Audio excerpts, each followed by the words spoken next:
Athletics Week is here on Fox 5 and Triple SEN. The Silver State Sports Live is at Las Vegas Ballpark. Out of the studio and on the loose. And we're one-on-one with the A's. And we're excited to be able to be there. Live from Las Vegas Ballpark, this is Silver State Sports Live.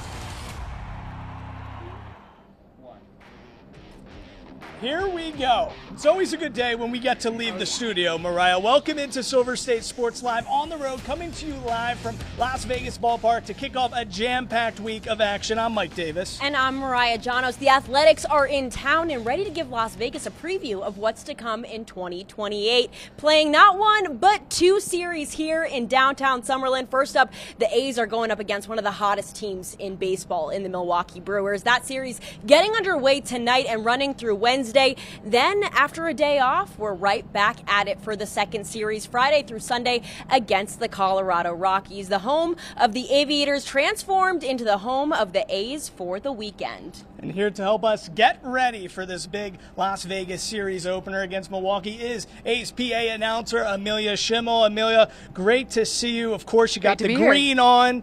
Tell me, how exciting is this to be here in Summerlin, Las Vegas, kicking off two great series? It's so exciting. I got to be here for Big League Weekend. I wasn't announcing at Big League Weekend, but I had a great time. Everything in the surrounding area, everyone really excited about baseball being here, Major League Baseball being here.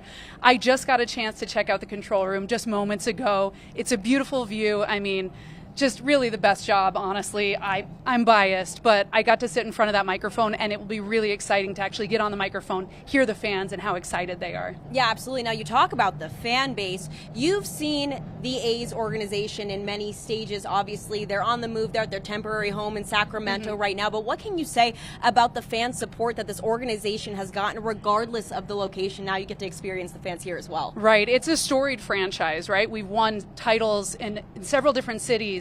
And we were in Oakland for a long time, and we're in Sacramento now, and the fans have been loyal, and the fans in Las Vegas, even the little kids that I see at the community events, they're already excited for the team to be here. And that reminds me of when I was little and like having Stomper come to my class at elementary school and being excited about, meeting. That's a celebrity for you, right? Stomper, he is a celebrity. Yeah, and then seeing the players, excited about right? seeing Stomper. So people in Vegas here already know what it feels like to have a little bit of a taste, but they're going to get even more so this week, and then in less than 2 years, they'll be right in the backyard of these Las Vegas residents. Yeah, we can't wait for 2028. You guys have done such a great job. The A's already involved in our community. Just One Project, Nevada Reading Week. You guys have been all 3 Square Food Bank, so you guys are already prevalent here in our community. What I want to know is, you grew up an A's fan. This is extra special to you. Like Absolutely. you said, Stomper coming to your classroom as a kid. Mariah makes fun of me all the time because my voice, with the octaves, it gets up there sometimes. So I'm still waiting for that timbre in my voice to come. When did you get this superpower? Everybody in baseball who can be a broadcaster, PA announcer, play-by-play, when did the voice drop? When did it hit? When you were at Brandeis? Tell me what happened. I don't know. First of all, it's not a superpower. I'm still working at it forever. Because you have to be gifted. You can't learn it. Right. Well, the excitement is there. I've been a baseball fan my entire life. My entire closet has been green and gold, so I didn't even have to buy this. I already had it. And when I started announcing, I wasn't even going to be an announcer. I was the executive producer. I was content to be behind the scenes, behind the cameras. I didn't know that I was going to use my voice, but I was always the loudest one playing softball growing up. I was always the one that started the chants. I played high school baseball, so knowing the sport really helped me. I was working at MLB Network for a little bit. I thought that was my dream job, and it was a wonderful job. Then I got the A's job, and oh my God, that's my dream job. And executive producing was wonderful. It was the show. It was the whole fanfare. And then in 2020, kind of a weird COVID silver lining, I filled in for our late, great PA announcer, Dick Callahan. And I just thought it was an interim thing, and I said goodbye to the microphone. Unfortunately, after he passed in 2021, we didn't know where we were going to go next, but the A's said to me, we loved what you did. We loved, I thought I was just filling in. And I was like, this is something great I can tell my grandkids someday. But then it became my career, and then, the ultimate dream job occurred. So I'm kind of at this point where I'm honing the PA, the voice craft. I took some vocal coaching lessons and really got to the point where when I started, I was going like 100 miles per hour in a 60 zone because I was so excited, and I still am. And I have to hone in that excitement and say, all right, sometimes it's a 10-game homestand. Sometimes you can't in the second inning with bases loaded go as nuts as you will be, in the ninth inning. So, and understanding the moment really helped, and knowing baseball really helped. So, the guys making their debuts and the guys maybe going for their third home run of the game, that's what you really kind of work on, and managing your voice as well, as you guys know. Yeah, absolutely. And as we know, as the players know, all it takes is one opportunity for things to unravel from there. So it's been so cool to hear about your journey. We cannot wait to hear you over the sound system all throughout this week. Amelia, thank you so much for your time. We appreciate it. Thank you guys for having me. I'm so excited for this and so excited to be here. Thanks for being here. All right, so 2028 is going to be here before you know it. We can't wait. Amelia, Mariah, all of us. But Fox 5 Sports Director Kevin Bollinger caught up with some of the players to get their thoughts on the move prior to the Las Vegas Strip.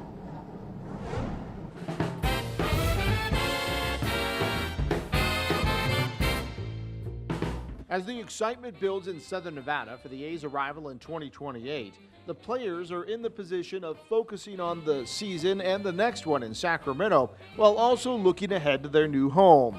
Many players made trips in the offseason to visit the site. For Jacob Wilson and Tyler Soderstrom, they built it into their business trip when they signed their new contracts. Got to see what they're building, got to see the blueprints and everything, what it's going to look like, and as a player, that's all you can ask for. And we're excited to be able to be there and be in the city or stadium that they're building. And obviously, the city itself is amazing. Just being able to know that we're going to have a great fan base there, just because the obviously the Raiders do, and the Golden Knights and the Aces all have great fan bases there. So excited to be able to share that city with them. I got to go to Vegas for my signing and kind of see the progress firsthand. It's really amazing. The strip, right on the strip. They talk about we're the only sports team that'll be actually on the strip. So it's going to be super amazing. You see all the progress on social media. It's going up super fast. So it's going to be great. Some say the anticipation and interest will have to come later. They need to focus on the now.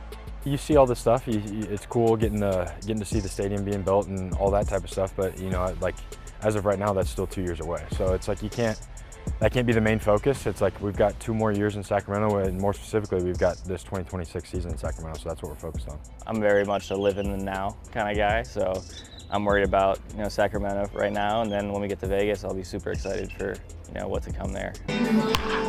Then there's Lawrence Butler, a self-proclaimed close observer of architecture and new stadiums being built.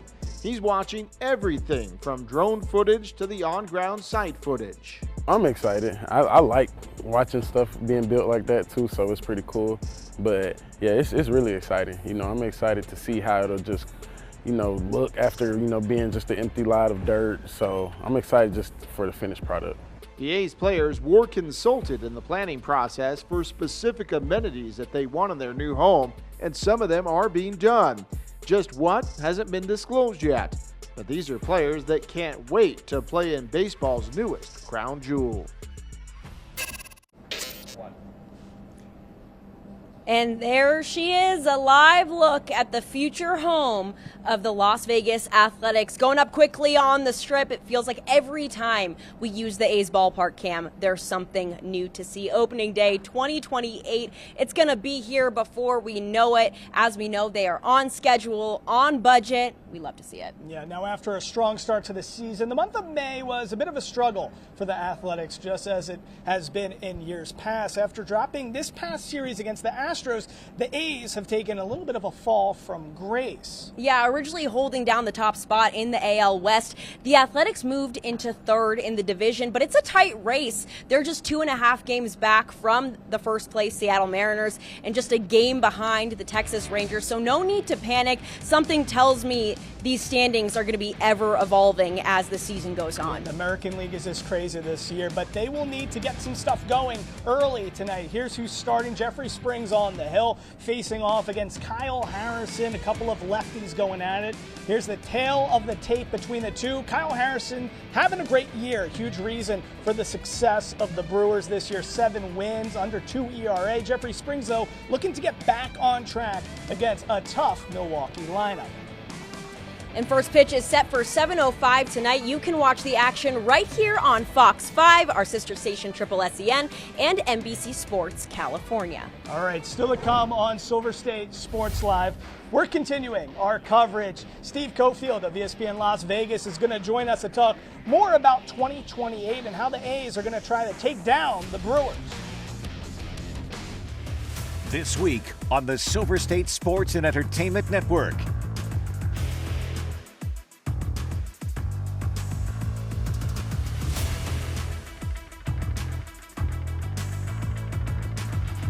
Your Triple SEN lineup is sponsored by AAA Roadside Assistance. Visit AAA today.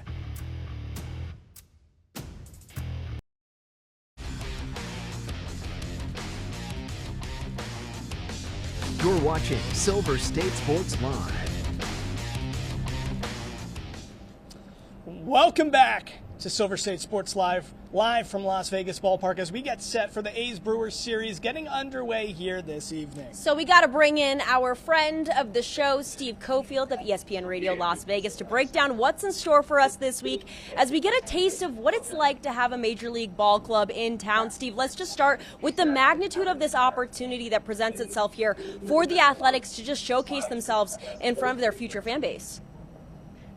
Yeah, I think it's a great way to build a connection with the local fans. I thought it was a little curious when the initial plan was to not be here in Vegas at all until 2028, but they have a great opportunity here. They're partners with the AAA club, so why not come out and play a handful of games? Hell, I'd like them to play 20 next year if they can do it, but I think the fact that, one, they're winning, two, they've signed a lot of their young stars, and three, they'll be on the ground for a handful of games. I think it's be great, and get that A's merchandise out there and start building that fan following.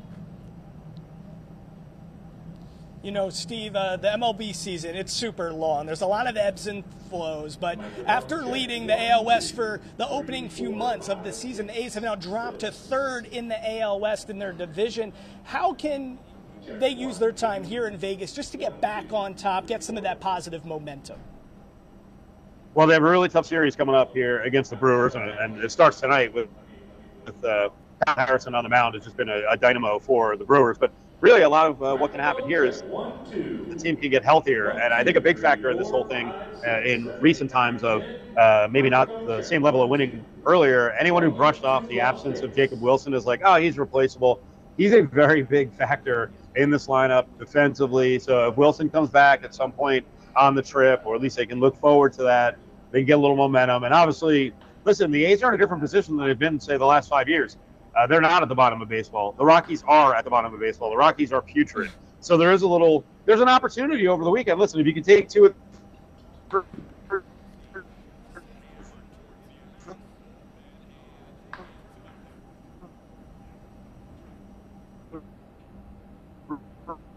All right, so we just lost Steve there for a second. Hopefully we can get him back he's here. He's partying it up at Frankie's Uptown. You got to make sure if you're here checking things out, go see Steve. He's going to be doing his show, Cofield and Company. Be sure to get you a meatball stroll when you're at Frankie's Uptown because they are delicious. I could use that. But as he mentioned, a big series on deck against the Brew Crew. It's not going to be easy here in terms of getting back on track. But also, as he mentioned, it's really not the end-all, be-all. We just went over the standings there in the AL West. It's a tight race. It is ever evolving. No need to panic this early in the season. There's a lot of more baseball on deck, and there's not a lot more coming up in this show, too. Oh, yeah, we got so much happening. 2 more wins, and the Golden Knights, well, they're Stanley Cup champions once again. So we're going to hear from the team on their off day as they gear up for Game 4 at the Fortress.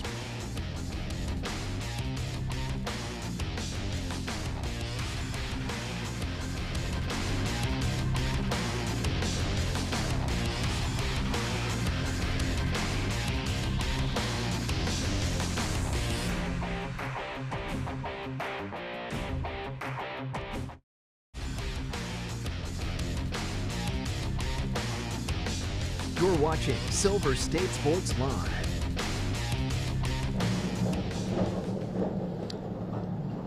All right, Mariah, you know I'm still riding high from Saturday's double overtime Game 3 win for the Vegas Golden Knights. Yeah, I'm still sweating from it. I know it's hot out here, but I'm still sweating from that game. It was insane. History was made in so many different areas, whether it be Mitch Marner's 6-minute and 10-second hat trick or his franchise record-setting 28 postseason points. But Carolina also setting a record of their own with the 3 goals in 39 seconds, the fastest 3 goals scored in Stanley Cup final history, further emphasizing the point that no lead is safe with either of these teams on the ice, something the Knights are sure to be keeping in the forefront of their minds as they get set for Game 4 at the Fortress tomorrow. Here's John Tortorella trying to make sense of crazy lead changes so far in this series. I think that our game has there's so much skill, the speed of it, and I think it's a game full of mistakes. It is. And it comes with youth, how young the league is. Although in this situation, there's a lot of veteran players in this Cup final, but the league itself, it's gone that way. You can see it during the regular season too, that no lead is safe. I know in this final, during these games here, I have zero answers as far as the lead changes going back and forth. We're trying to play defense. They're trying to play defense. Give the credit to the players as far as some of the plays they've made and just some of the bounces that have gone to each team. Yeah, it's crazy, Mariah, because I feel like the Hurricanes are literally ripping out a page from the VGK playbook. Yeah. You know, all season long, we talked about, hey, no lead is safe. VGK, they're going to come back in that third period. But the Hurricanes have showed not only tremendous physicality like VGK, but they're also never out of it. I cannot believe the roller coaster ride that this series is giving us. What was your big takeaway from Game 3? Yeah, I mean, I think the biggest thing with this Hurricanes team is that you have to match their level of intensity or else they are going to exploit you and they're going to take advantage of the openings that they have. While they may be few and far between with this Vegas Golden Knights team and the strength and size of them, when there is a moment for them to take advantage, they will do just that and strike, and they will do it quickly and show no mercy, and that's exactly what we're seeing here, especially with those 3 goals, 39 seconds. Absolutely incredible. The series as a whole, the highest scoring series in 45 years in the Stanley Cup final.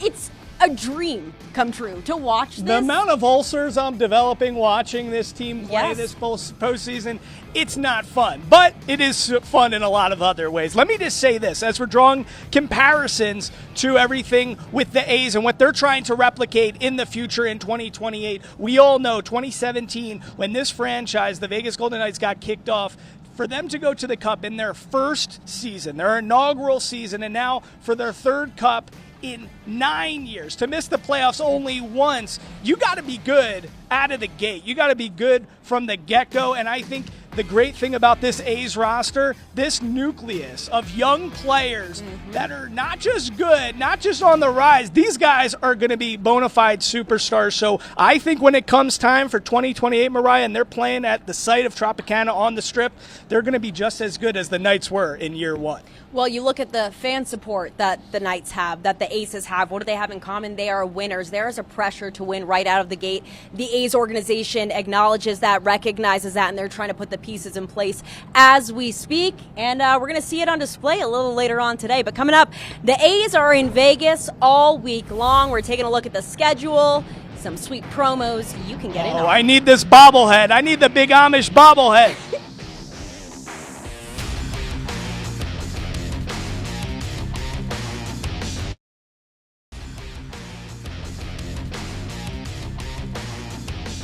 You're watching Silver State Sports Live. Well, as the Athletics call Las Vegas Ballpark home for the week, the true residents of this park, the Aviators, are on the road in Omaha. Yeah, and this guy is with them, Jacob Wilson, on rehab assignment with the AAA club, working his way back from that shoulder injury he sustained in May. But the good news is the team is targeting a second half of this week in Vegas for a return of Jacob Wilson to shorts, and that would be pretty good stuff if he's back. Yeah, that'd be huge. Wilson, not the only A's player rehabbing. Max Muncy is on assignment with the Aviators as well and has been crushing it From the numbers he posted over the weekend, you'd never know the guy was recovering from a finger fracture. The 23-year-old is slashing .375, .385, and .708 with 2 homers, 2 doubles, 8 RBI, and 5 runs across 6 rehab appearances with the Aviators. Pretty good stuff. 100%. As for someone who is returning to the park that he started this season with, let's talk about Gage Jubb. He's proving that he belongs at the major league level. The rookie secured his 2nd win in the bigs yesterday, tossing 6 1/3 scoreless innings against the Houston Astros. Not only did Jubb receive praise from A's manager Mark Kotsay after the game, but Astros manager Joe Espalda also gave the starter his flowers, admitting his team had a hard time picking up Jubb's stuff. And the big hitters continue to show up to complement that pitching performance like Jump just had. While the A's struggled in May, this guy certainly didn't. Nick Kurtz secured AL Player of the Month and has rolled into June with that. He opened up yesterday's scoring with an 114-mile-per-hour 2-run missile in the 5-0 win over Houston. And Brent Rooker's bat is just as hot. In his last 5 games, Rook is batting .313 with 2 homers, 3 extra base hits, 3 RBI for an OPS of 103. Now, if you're planning on coming out to the ballpark for either of these series, take a look at this. Some great promotions available, from a jersey and hats to a Nick Kurtz bobblehead. I know Mike's ready to get in on that. Producer James won't even let me keep it for myself, though. I got to get it for him. Anything for the big honor. honor. He deserves it. Yeah, James has a birthday coming up. Yeah, that's actually a great present. All right, tickets available for both the Brewers and Rockies series, including a 6-game ticket pack. Go to athletics.com/Vegas. So much good stuff. I can't wait to see all these promotions. They even have a blueprint poster of everything going on with the ballpark, a Nike flag, 2 different kinds of hats, keeps the sun out of your eye, baseball cap. Bunch of good stuff. So much going on here this week. This is just the 2nd time outside of Big League Weekend, of course, that the A's have come to town since 1996 when they played at Cashman Field. Wow, where were you? So I was a year old. I was probably causing a scene. I was at a reading day with Stomper. Wow. No, I wish, in Oakland. But it's very nice. I mean, this is surreal. We got Christian Yelich out there taking BP. Doesn't get much better than that. Thanks so much for joining us, guys. That's it for us here at Silver State Sports Live. On the road, we're going to see you again tomorrow. Yeah, Join us. Toshiba Plaza.